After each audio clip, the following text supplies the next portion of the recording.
The morning mist clung to the grounds of Windsor Castle like a silk veil, masking the ancient stones in an ethereal shroud. Sergeant James Morrison stood at his post beside the east terrace, his red uniform immaculate despite the dampness that seemed to seep into everything during these early October days. 23 years he had served the crown.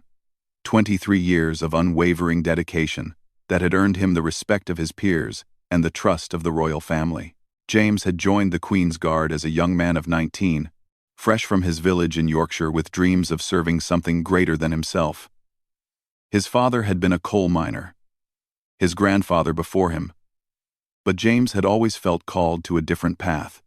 The military had given him purpose, structure, and eventually, the honor of protecting the most important family in Britain. The castle was stirring to life around him. Kitchen staff moved like shadows through the servants' passages, preparing for another day of royal duties. Gardeners tended to the pristine lawns that would soon host visiting dignitaries. James knew every routine, every face, every sound that belonged to this place he had called home for more than 2 decades. Today felt different, though he couldn't quite place why. Perhaps it was the letter tucked in his breast pocket, the one from his doctor that he hadn't yet had the courage to open fully. The words he had glimpsed were enough. Stage 4, months, not years, treatment options limited. At 57, James faced a future that suddenly seemed impossibly short. Prince George appeared around the corner of the castle, his school uniform slightly askew, as was typical for a boy of 10. The future king walked with the casual confidence of youth, unaware of the weight that would one day rest upon his shoulders. James straightened reflexively, though the young prince had never demanded such formality. "Good morning, Sergeant Morrison," George called out cheerfully, his voice carrying the crisp accent of his upbringing but tempered with genuine warmth. "Your Highness," James replied with a slight nod, fighting back the wave of emotion that threatened to overwhelm him. How many more mornings would he witness this simple exchange? How many more times would he see this boy grow into the man he was destined to become? George paused in his walk, studying James with the perceptive eyes that seemed to run in the royal bloodline. "You look rather pale today. Are you feeling quite well?" The question caught James off guard. In all his years of service, he had been trained to be invisible, a silent protector whose personal concerns never intruded upon royal life. Yet here was this young prince, showing concern for a guard he had known since birth. "I'm quite well, thank you for asking, Your Highness," James replied, though his voice carried a slight tremor that he hoped would go unnoticed. George tilted his head, clearly not entirely convinced. "Mummy always says that, when people say they're quite well, it usually means they're not well at all." He grinned mischievously. "Are you sure you're not hiding something?" Despite his heavy heart, James found himself smiling. The prince had always been remarkably astute for his age, combining royal bearing with the natural curiosity of childhood. "Your mother is a very wise woman, Your Highness." "She is indeed," George agreed solemnly. "Would you like to walk with me to the stables? I'm meeting my riding instructor, but I always prefer company for the journey." This was highly irregular. Guards did not abandon their posts to stroll with members of the royal family, no matter how politely asked. Yet something in the boy's manner suggested this was more than a casual invitation. James glanced around, noting that his replacement wouldn't arrive for another hour. "I'm afraid I must remain at my post, Your Highness," James said reluctantly. George's face fell slightly, but he nodded with understanding beyond his years. "Of course, duty comes first, doesn't it?" He paused, then added with surprising insight, "Sometimes I wonder what it's like to have a choice in these matters." The words hung in the air between them, heavy with implications that neither fully acknowledged. James felt a sudden kinship with this young boy who would never know the freedom that others took for granted, just as James had never known a life outside of service and duty. "Your Highness," James began carefully.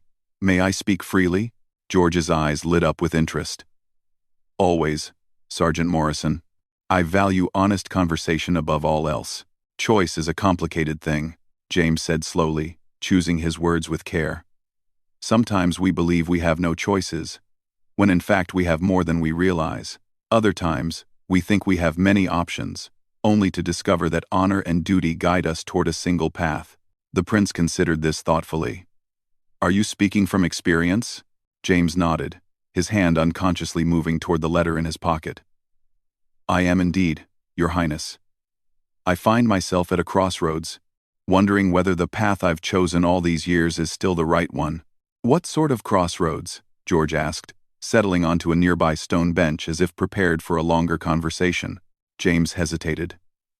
This was far beyond the boundaries of appropriate discourse between a guard and a member of the royal family. Yet something in the boy's earnest expression encouraged honesty. Personal matters, Your Highness. Nothing that should concern you.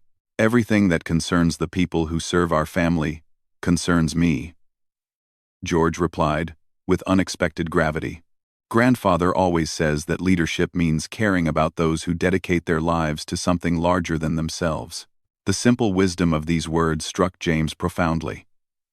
Here was a 10-year-old boy displaying more genuine leadership than many adults he had known. The future of the monarchy suddenly seemed very bright indeed. Your grandfather is correct, James said softly. Though I suspect you already knew that. George smiled. I try to listen when the grown-ups think I'm not paying attention. I've learned quite a lot that way. His expression grew more serious. Sergeant Morrison, if you're facing difficult choices, perhaps talking about them might help. Sometimes an outside perspective can illuminate options we hadn't considered. James felt his resolve beginning to crumble. The isolation of his diagnosis had been overwhelming. The weight of keeping such news to himself while maintaining his duties nearly unbearable. Yet protocol demanded silence, discretion, professional distance. I appreciate your concern, Your Highness. Truly I do. But some burdens are meant to be carried alone. Says who? George challenged gently. In my experience, the heaviest burdens become lighter when shared with the right people. Before James could respond, the sound of approaching footsteps interrupted their conversation. Captain Reynolds, James's immediate superior, rounded the corner with his usual brisk efficiency. His expression tightened when he saw the informal scene before him. Sergeant Morrison, Captain Reynolds called out sharply. Your post requires your attention. George stood immediately, every inch the royal prince. Captain Reynolds, good morning. Sergeant Morrison and I were discussing matters of mutual interest. I hope I haven't caused any inconvenience. The captain's demeanor shifted instantly in the presence of royalty. Of course not, Your Highness. No inconvenience at all. Excellent. George replied smoothly. Sergeant Morrison has been most helpful in explaining certain aspects of palace security. His insights are quite valuable. Sergeant Morrison. James marveled at the boy's diplomatic skill. With a few carefully chosen words, he had transformed what appeared to be a breach of protocol into a professional consultation. Indeed, Your Highness, Captain Reynolds agreed, though his eyes remained fixed on James with unmistakable warning. Well then, I should continue to my writing lesson, George announced. Sergeant Morrison. I do hope we can continue our discussion at a more convenient time. I found your perspectives most enlightening. Of course, Your Highness, James replied, understanding that he had just been granted an unusual privilege. As George walked away, his steps light and purposeful, James felt a strange mixture of hope and despair. The prince's kindness had touched something deep within him, reminding him why he had chosen this life of service in the first place. Yet it also highlighted the impossibility of his current situation. Captain Reynolds waited until the prince was out of earshot before speaking. Sergeant Morrison, a word if you please. They walked a few steps away from the main path, out of earshot of any passing staff members. James prepared himself for the reprimand he undoubtedly deserved. In 23 years of service, you have never given me cause for concern, Captain Reynolds began, his voice low but stern.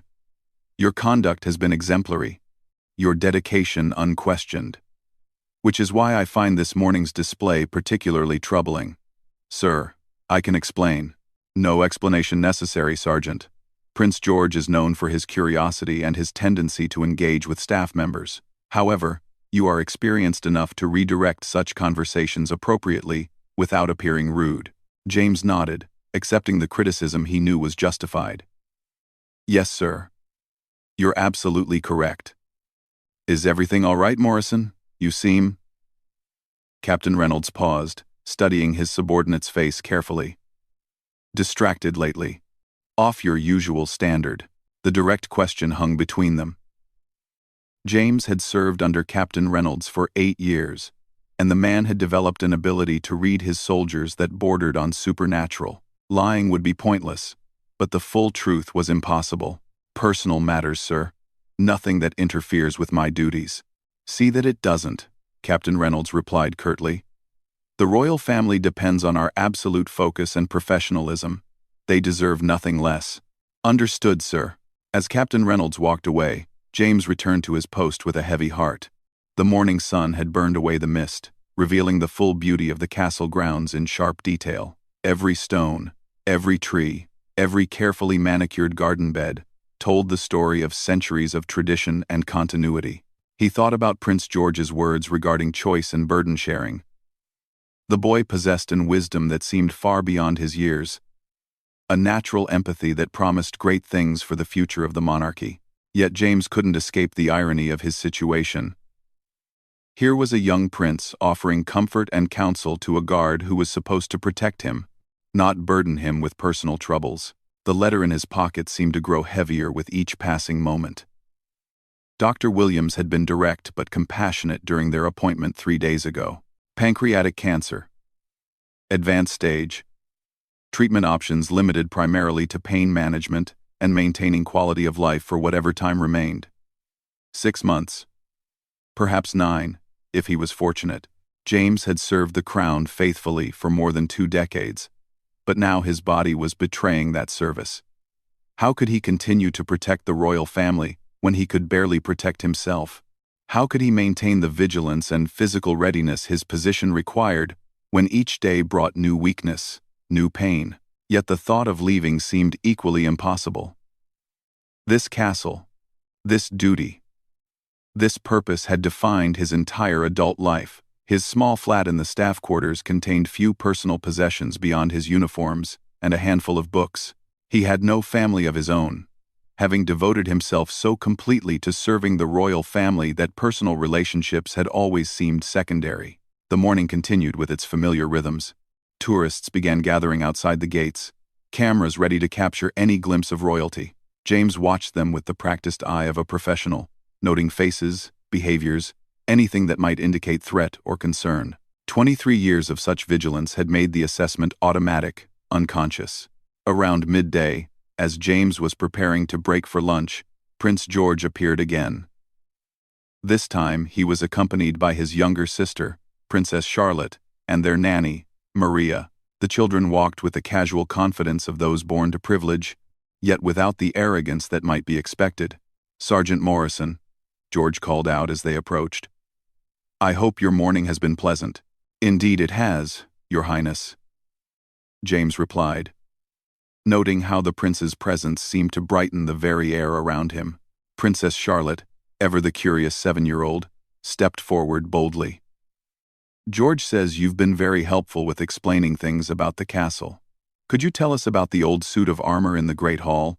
Mummy says it belonged to King Henry, but George thinks she might be teasing us." James found himself smiling despite his heavy thoughts. "Your Highness, the armor in question actually belonged to a much later period. King Henry VIII would have worn something quite different, much heavier and more elaborate." "I told you so," Charlotte said triumphantly to her brother, who accepted the correction with good grace. "You did indeed," George acknowledged, "though I still maintain that the sword collection is far more interesting than any suit of armor." Maria, who had been watching this exchange with patient amusement, stepped forward slightly. "Your Highnesses, perhaps we should continue our walk. Your music lesson begins in 30 minutes. "Of course," George agreed readily. But he turned back to James with serious eyes. "Sergeant Morrison, I've been thinking about our conversation this morning. About choices and crossroads." James felt his heart skip slightly. "Yes, Your Highness? I wanted you to know that sometimes the most important choice is simply to keep moving forward, even when the path isn't clear. My great-grandmother always said that courage isn't the absence of fear or uncertainty, but action in spite of them." The words hit James with unexpected force. Here was this young boy, offering wisdom that seemed to speak directly to his current struggle. The simplicity of the message masked its profound truth. Sometimes, survival itself was an act of courage. "Your great-grandmother was a very wise woman," James replied, his voice thick with emotion he struggled to control. "She was indeed," George agreed. "And she always believed that the people who serve our family are family themselves, in their own way. That their welfare matters as much as our own." Charlotte, who had been listening with the intense concentration children brought to adult conversations, suddenly spoke up. "Are you sad, Sergeant Morrison? You look like Papa does when he's worried about grown-up things." The innocent directness of the question took James completely by surprise. Out of the mouths of babes, he thought, struggling to maintain his composure. "Perhaps a little sad, Your Highness," he admitted carefully. "Sometimes grown-ups do worry about things that children needn't concern themselves with. But worrying alone isn't very helpful." "Is it?" Charlotte persisted with the logic unique to children. "When I'm worried about something, I always tell Mummy or Papa or George. They help me figure out what to do." George nodded solemnly in agreement. "Charlotte's quite right. Sharing worries does make them smaller somehow."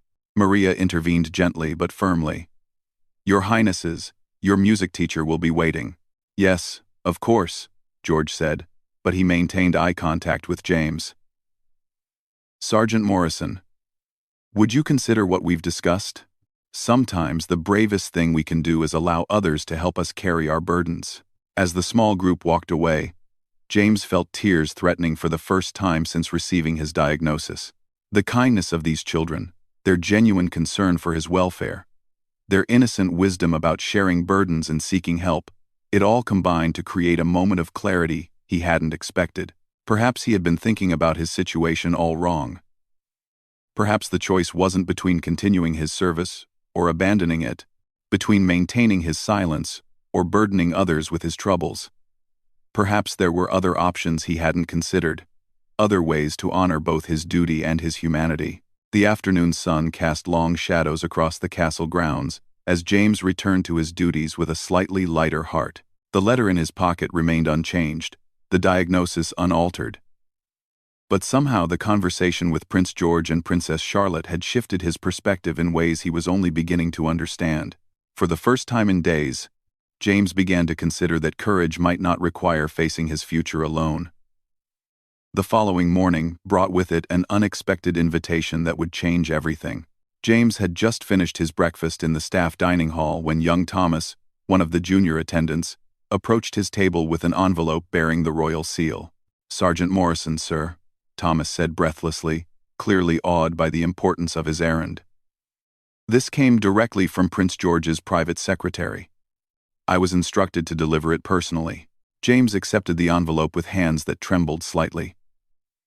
In 23 years of service, he had never received personal correspondence from any member of the royal family.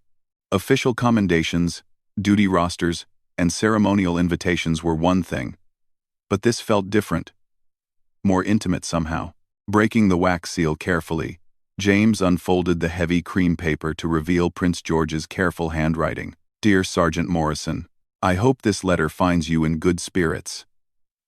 After our conversation yesterday, I found myself unable to concentrate properly on my lessons. My tutor, Mr. Whitmore, suggests that when something weighs heavily on one's mind, the best remedy is direct action.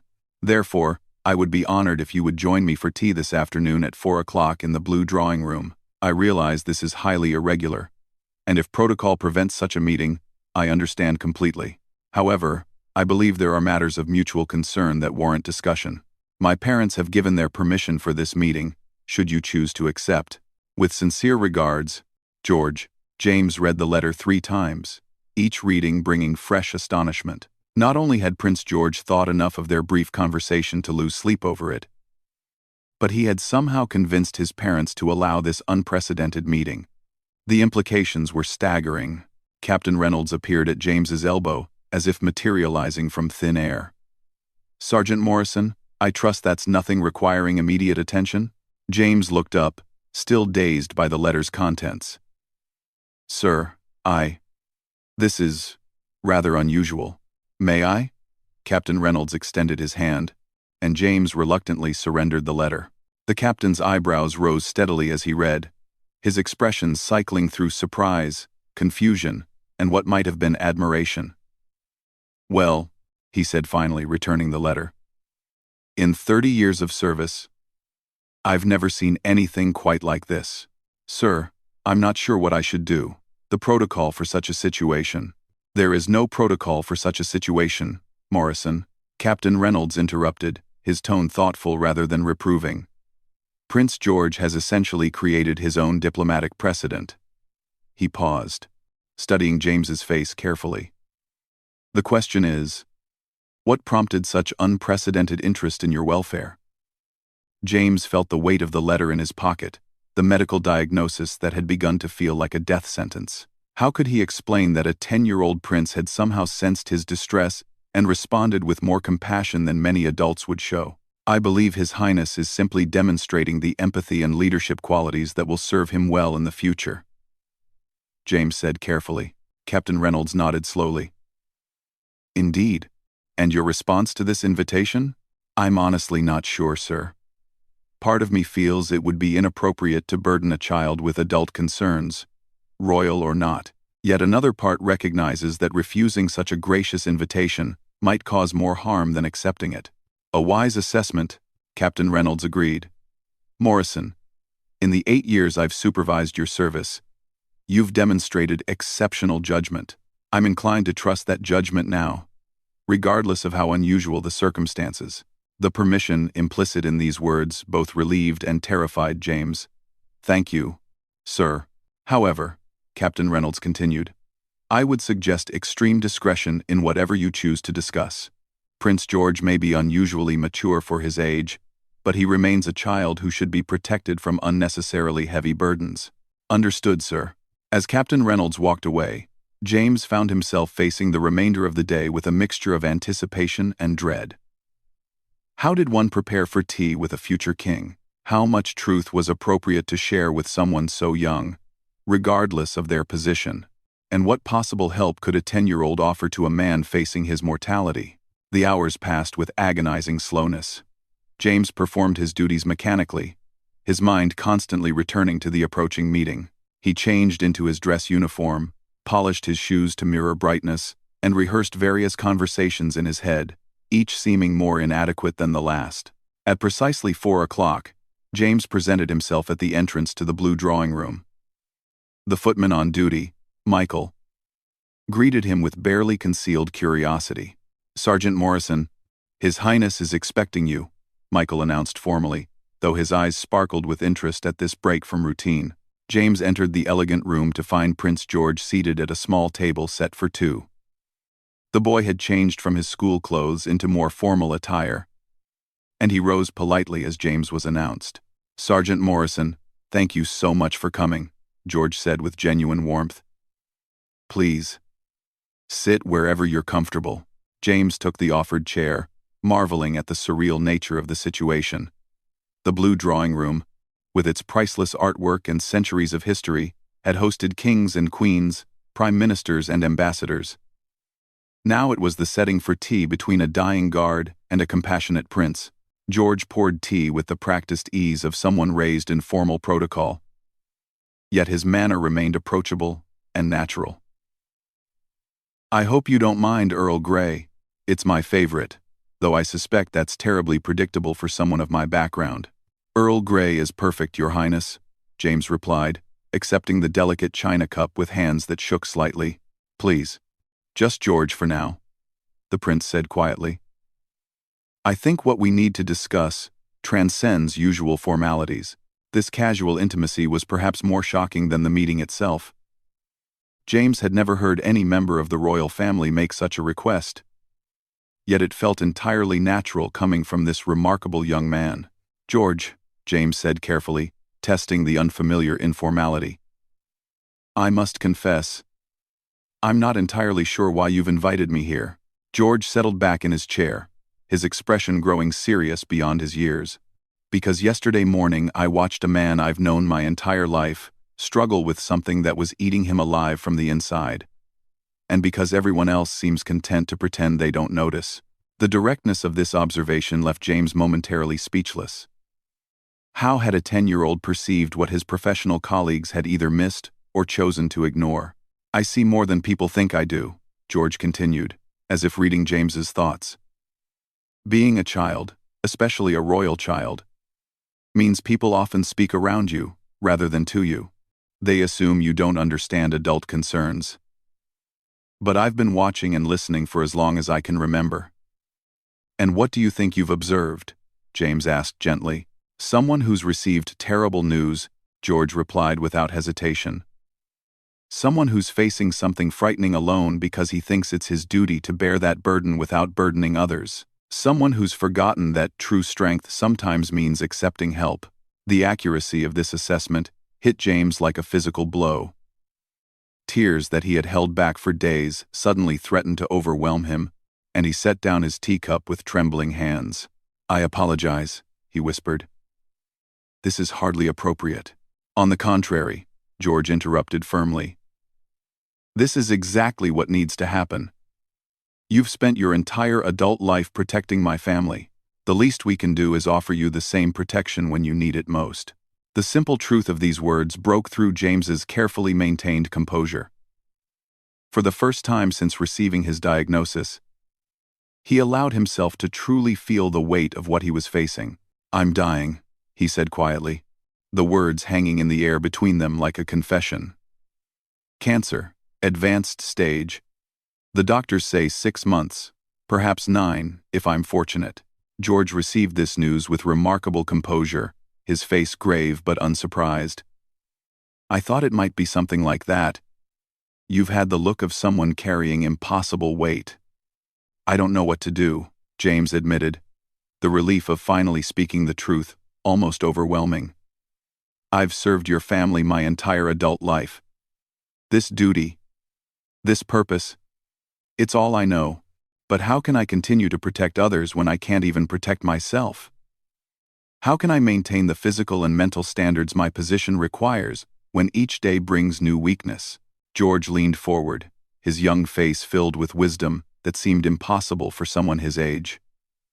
"May I tell you something? My grandfather taught me about duty and service." James nodded, not trusting his voice. "He said that true service isn't about being invulnerable or perfect. It's about giving the best of yourself for as long as you're able, and knowing when to transition that service into something different but equally valuable." "I'm not sure I understand." George smiled gently. "Your service to our family doesn't have to end just because it needs to change form. There are many ways to serve, many ways to contribute. The knowledge and experience you've gained over 23 years, the relationships you've built, the insights you've developed, these things have value beyond physical protection." "Well," James felt a flicker of something he hadn't experienced in days. "Hope." "What do you mean?"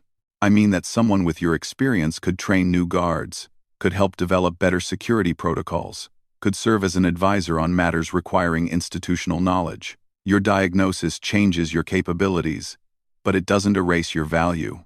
The prince paused to pour more tea, giving James time to absorb these words.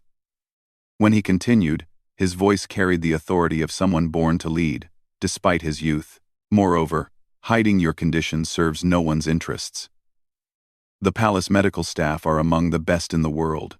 They could help you manage your symptoms, maintain your quality of life, perhaps even extend your time. But only if you allow them to help." "The shame of it," James whispered. "The weakness. I've always been the protector, never the one needing protection." "There's no shame in being human," George replied firmly. "There's no weakness in facing mortality with grace and seeking support from those who care about you. Some of the strongest people I know are those who've learned to accept help when they need it."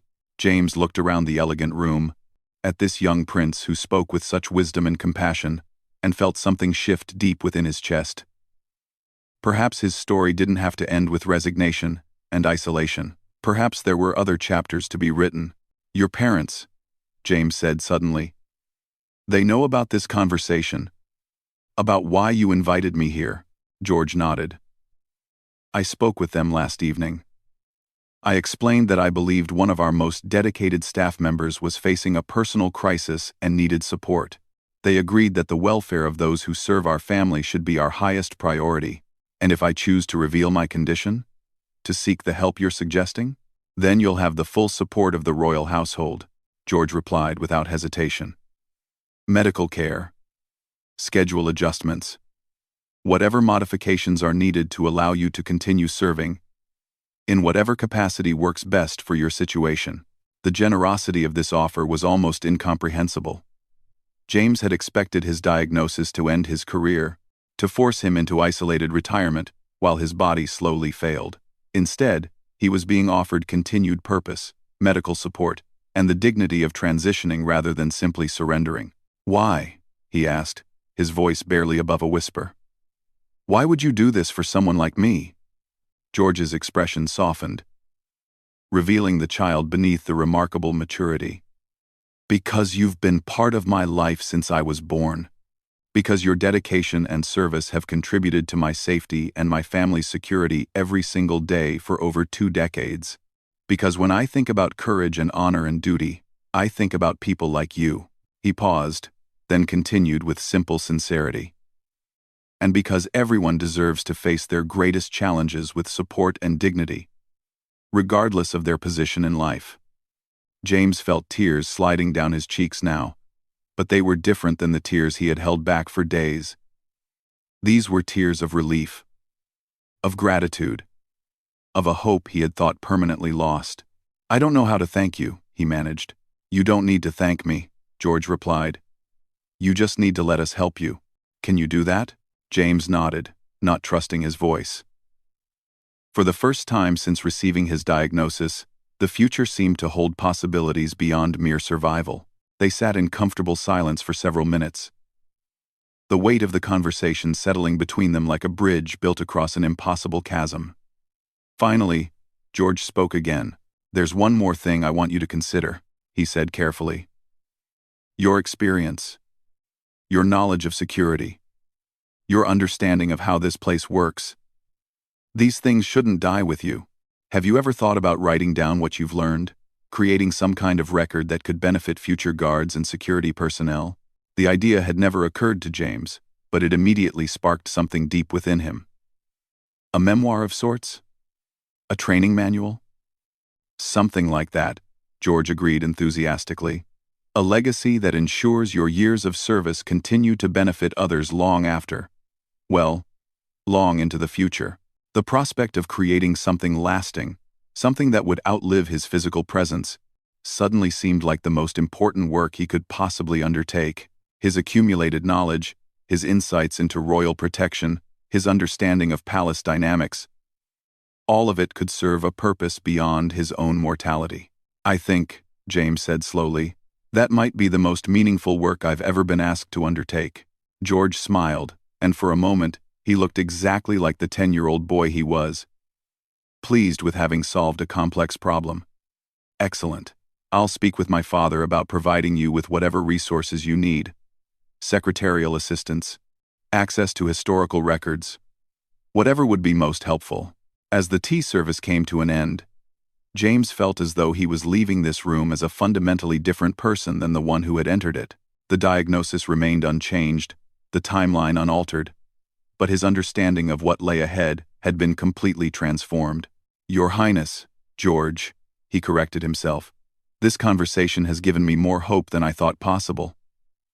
"I won't forget your kindness." George stood as James prepared to leave, extending his hand in a gesture that was both formal and deeply personal. "Sergeant Morrison, it's been an honor to finally have a proper conversation with you. I look forward to many more." As James shook the young prince's hand, he felt the strength and certainty of someone destined for greatness, but tempered with a compassion that promised well for the future of the monarchy. Walking back to his quarters, James felt lighter than he had in weeks. The letter in his pocket no longer felt like a death sentence, but rather like the opening chapter of a new kind of service. Tomorrow, he would begin the process of seeking help, of transitioning his role, of creating something lasting from his years of dedication. And it was all because a 10-year-old prince had possessed the wisdom and courage to reach across the barriers of protocol and position to offer simple human kindness to someone in need. 6 months later, the same blue drawing room where James had first shared his devastating news with Prince George now hosted a very different kind of gathering. The spring afternoon sunlight streamed through tall windows, illuminating a scene that would have seemed impossible just half a year earlier. James sat at the same small table, but this time, he was surrounded by several other people. Dr. Elizabeth Hartwell, the palace physician who had become instrumental in managing his care. Sarah Collins, the palace secretary who had helped him organize his writing. Captain Reynolds, who had proven surprisingly supportive throughout James's transition. And Prince George himself, now 11, and somehow even more poised than before. The reason for their gathering was the leather-bound manuscript that lay in the center of the table. 23 years, at the gate. A guard's perspective on royal protection. James's memoir and training manual represented months of careful writing, interviews, and documentation of everything he had learned during his service. Sergeant Morrison, Dr. Hartwell said warmly, "You should be incredibly proud of what you've accomplished. Not just the book, but the way you've handled these past months. Your strength has been remarkable." James smiled, though the effects of his illness were clearly visible. He had lost weight. His uniform had been altered to accommodate his changing frame. And there were days when pain medication was necessary for him to function, yet his eyes remained bright with purpose, and his voice carried the satisfaction of someone who had found meaning beyond his original expectations. "I couldn't have done any of this without the support everyone in this room has provided," he replied, his gaze moving from face to face. 6 months ago, I thought my diagnosis was the end of my story. Instead, it's become the beginning of a new chapter. Prince George leaned forward, his expression serious but hopeful. "Tell us about the response from the Security Training Academy. Have they had a chance to review the manuscript?" Sarah Collins opened a folder and withdrew several letters. "The feedback has been extraordinary," she reported. "The Metropolitan Police Training College wants to incorporate portions of the manual into their VIP protection curriculum. The Royal Military Academy has requested permission to use it as a case study in their leadership programs. And 3 universities have inquired about having Sergeant Morrison speak to their criminology students." James shook his head in amazement. "When I started writing, I thought I was simply documenting my experiences for future palace guards. I never imagined it would have broader application." "You underestimated the value of your perspective," Captain Reynolds observed. 23 years of close protection experience, combined with your insights into human behavior and crisis management. That's knowledge that extends far beyond palace security." The conversation was interrupted by a soft knock at the door. Prince William entered, followed by Princess Catherine and their younger children, Princess Charlotte and Prince Louis. The family's presence transformed the formal meeting into something more intimate and personal. "I hope we're not intruding," Prince William said, though his smile suggested the interruption was entirely planned. "We wanted to personally congratulate Sergeant Morrison on his remarkable achievement." James struggled to rise, but Prince William gestured for him to remain seated. "Please, no formalities today. This is a celebration, not an official function." Princess Catherine moved to examine the manuscript, her fingers tracing the embossed title on the leather cover. "George has told us how important this project has been to you. It's wonderful to see it come to fruition. The work has given me purpose during a time when I thought purpose was lost forever," James admitted. "Your son's wisdom in suggesting this project has made all the difference." Prince George looked embarrassed by the praise but pleased with the outcome. "I simply recognized that your knowledge was too valuable to lose. The real wisdom was in your willingness to share it despite the personal cost of revisiting difficult memories." Princess Charlotte, now 8 and every bit as perceptive as her brother, stepped closer to James's chair. "Are you feeling better now that you've finished your book?" George said, writing it was very hard work. James smiled at the child's directness. "In some ways I'm better, Your Highness. The cancer hasn't gone away, but having this project to focus on has made everything more bearable. When you have something important to accomplish, it's easier to handle the difficult days." Prince Louis, at 6, still young enough to speak without filtering his thoughts, piped up suddenly. Papa says you're a hero because you protected our family for so long. Are you going to keep protecting us? The innocent question hung in the air, highlighting the transition that everyone present understood but rarely discussed directly. James's active duty days were behind him, his physical limitations too significant for the demands of close protection work. Yet his contribution to the family's security was evolving, rather than ending. I'm going to keep protecting your family in a different way, James explained patiently, by teaching other people how to do the job better, by helping them understand what I've learned, and by making sure the knowledge I've gained continues to help keep you safe. Prince William exchanged a meaningful look with his wife before speaking. Actually, that brings us to something we wanted to discuss with you, Sergeant Morrison. We've been considering how to best utilize your expertise going forward. James looked puzzled, and Captain Reynolds leaned forward with interest. We would like to offer you a new position, Princess Catherine continued.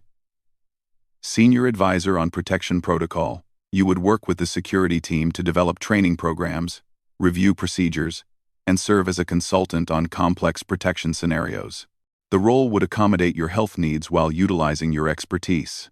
The offer was so unexpected that James initially couldn't respond. After months of assuming his career was winding down, he was being offered not just continued employment, but a position that would actually expand his influence and impact.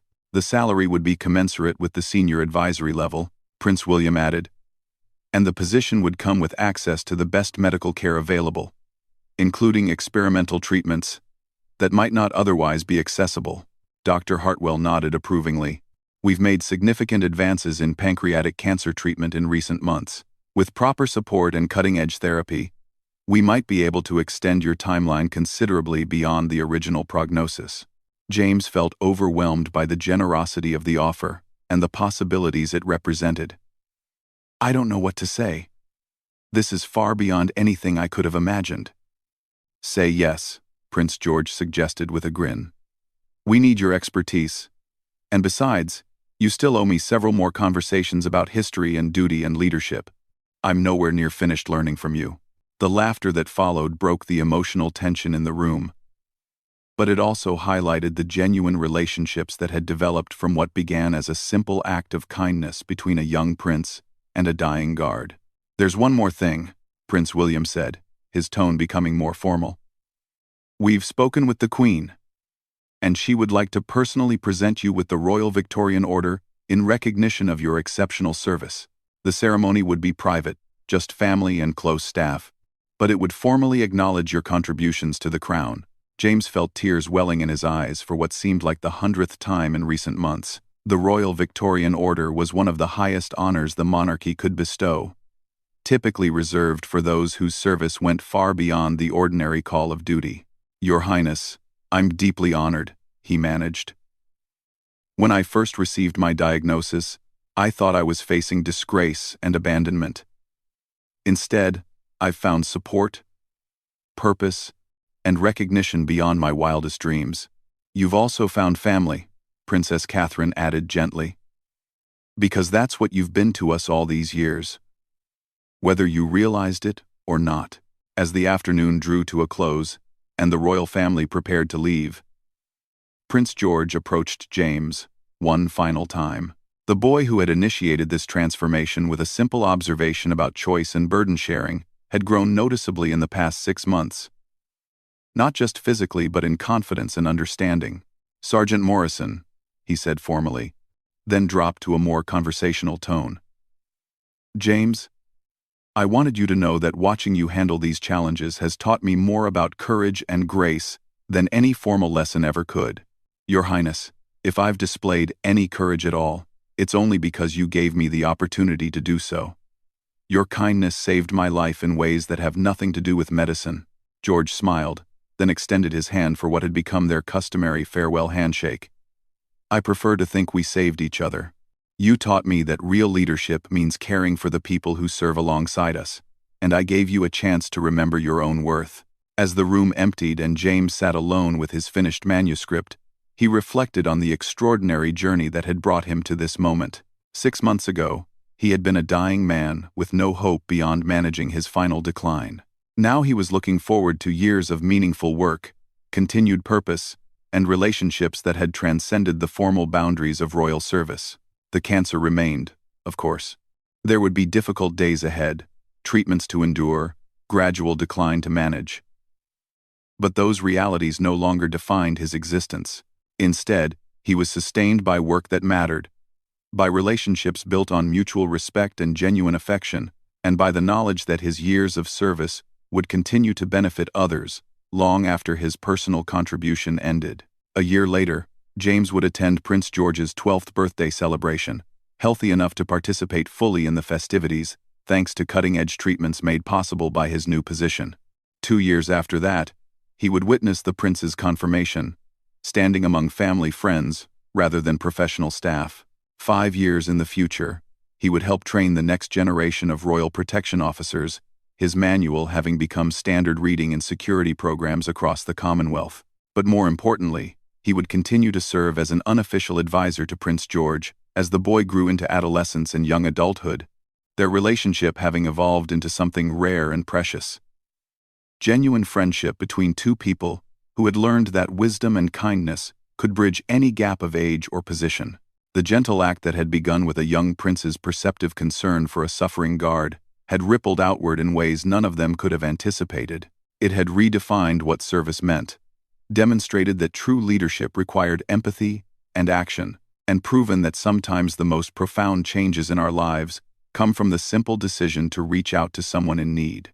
Captain Reynolds, who had initially worried about protocol breaches and inappropriate relationships, would later describe that afternoon tea as the moment he truly understood what the monarchy could be at its best, not just an institution of tradition and ceremony, but a source of genuine care and support for the people who dedicated their lives to its service.